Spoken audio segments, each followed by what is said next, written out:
like what I envision for a cover. It just like I feel like there's a disconnect because I'm not an artist.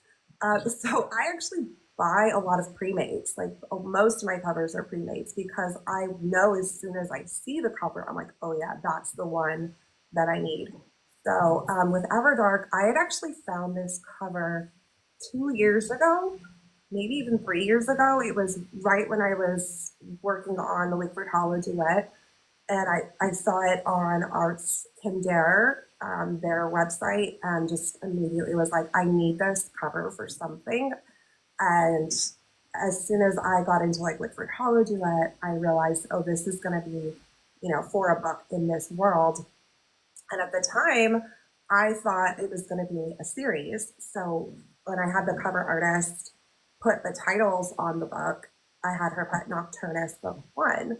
This is a really funny story. So as I started writing the other books and kind of like put Everdark sort of on the back burner because I felt like it wasn't quite ready to be told yet, and I didn't know where it was going to like fit in the whole timeline. So as I started like finishing up The Devils of Ravensgate and working on Absentia Mori, I was like, you know what? I think Everdark's just going to be a long standalone, and I feel like I can tell it with one book. So as I'm finishing the book, I'm like still kind of like teetering though, like maybe I could write it as another, as a duet, but I wasn't sure. I'm like, I'll just sit on it for now. When I had the artist give me the files for the paperback and the hardback, I completely didn't notice this at all. Out of like the 30 times I looked at the cover to check it for, quality, and I upload it all to Amazon. It's like published on there.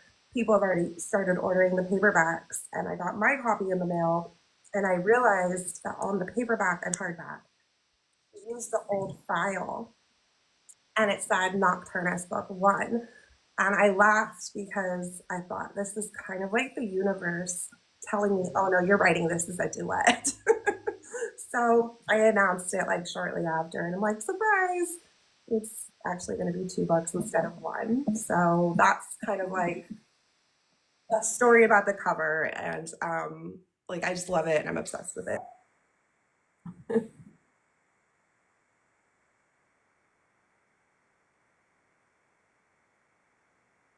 So I actually posted a video about this when I released Absentia Mori with Black Pages. At this point, the printing costs have gone up like exponentially.